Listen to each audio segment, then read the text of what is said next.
पुढची बातमी बघूया। छत्रपती शिवाजी महाराजांची समाधी लोकमान्य टिळकांनी शोधून काढली आणि रायगडावरती उत्सव सुरू केला असं वक्तव्य सरसंघचालक मोहन भागवत यांनी केलंय आणि यावरून विरोधी पक्षांच्या नेत्यांनी सरसंघचालकांवरती टीका करायला सुरुवात केली आहे। मोहन भागवतांची भूमिका ही दिशाभूल करणारी असल्याचं विधानसभेचे विरोधी पक्षनेते विजय वडेट्टीवार यांनी म्हटलंय।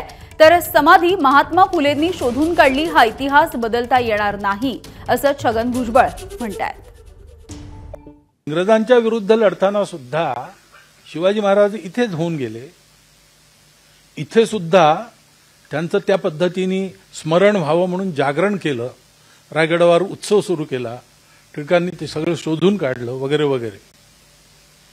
अशी इथे स्थिती असताना सुद्धा रवींद्रनाथ टागोरांनी शिवाजी महाराजांवर कविता लिहिली। इतिहास म्हणतो महात्मा ज्योतिबा फुलेंनी शोधल्याचा ऐतिहासिक पुरावा म्हणजे पहिल्यांदा जर लोकांच्या पुढे आलं असेल तर ते महात्मा ज्योतिबाच्या फुलेमुळे आलं। हा शोध आरएसएस कुठूनही आणि कसाही आणू शकतात, आरएसएसची सवय आहे। तुम्ही पाहिलं की मुख्यमंत्री उपमुख्यमंत्री म्हणतात सुरत लुटलीच नाही आणि इतिहासकार म्हणतात सुरत लुटली।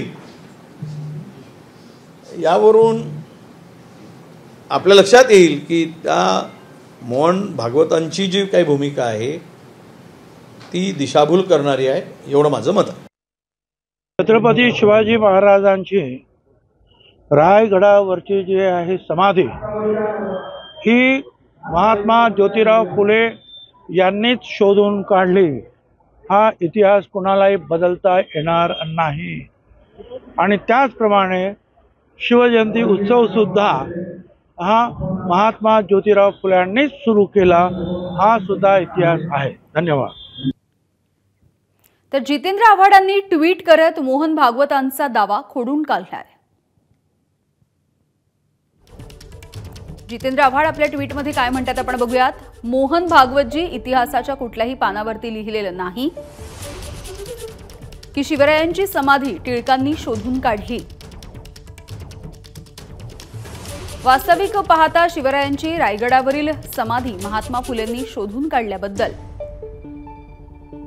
कोणत्याही इतिहासकारांमध्ये मतभेद नाहीत। ही समाधी फुलेंनी अत्यंत कष्टाने शोधून काढली आहे। झाडाझुडपामध्ये लपलेली ही समाधी शोधत असताना तिथल्या मनुवाद्यांनी महात्मा फुलेंना त्रास देखील दिला होता, पण या मनुवादांना न जुमानता शिवरायांची समाधी व्यवस्थित करून घेतली ती फक्त आणि फक्त महात्मा फुले यांनीच। आपण जे बोलतात यालाच आम्ही इतिहासाचं विकृतीकरण असं म्हणतो। एबीपी माझा, उघडा डोळे बघा नीट।